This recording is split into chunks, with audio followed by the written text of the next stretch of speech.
Hi everyone. ஒரு குட்டி கதை. அதாவது ஒரு ஆற்றங்கரையோரத்துல வந்துட்டு ஒரு தேள் வந்து அடுத்த கரைக்கு போறதுக்காக வெயிட் பண்ணிட்டு இருக்குது. ஆறு நிறைய தண்ணி போயிட்டு இருக்கு. எப்படி போறதுன்னே அதுக்கு தெரியல.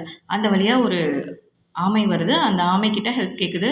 ப்ளீஸ் அண்ணா என்னை கொண்டு போய் அடுத்த கரையில விட்டுருங்க அப்படின்னு சொல்லிட்டு.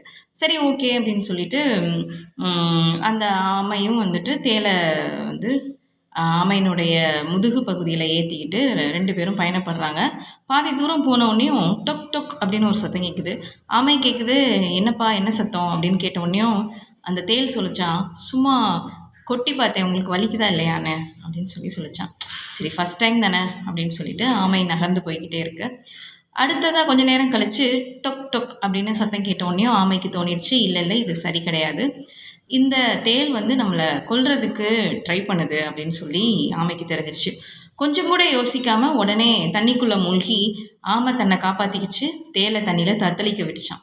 இது மாதிரி தான் நம்மக்கிட்ட இருக்கிற ஃப்ரெண்ட்ஸாக இருந்தாலும் சரி, ரிலேட்டிவ்ஸாக இருந்தாலும் சரி, இல்லை ரிலேஷன்ஷிப்பாக இருந்தாலும் சரி, இல்லை நம்மக்கிட்டேயே இருக்கக்கூடிய பழக்க வழக்கங்களாக இருந்தாலும் சரி, எப்போ அது நம்மளை வந்து ஹர்ட் பண்ணுது, நம்மளுடைய முன்னேற்றத்துக்கு அது தடையாக இருக்குதுன்னு நம்மளுக்கு தெரியுதோ, உடனே கொஞ்சம் கூட யோசிக்காமல் அதை ஸ்டாப் பண்ணிடணும். அதுதான் சரியான வழியும் கூட. Have a nice day.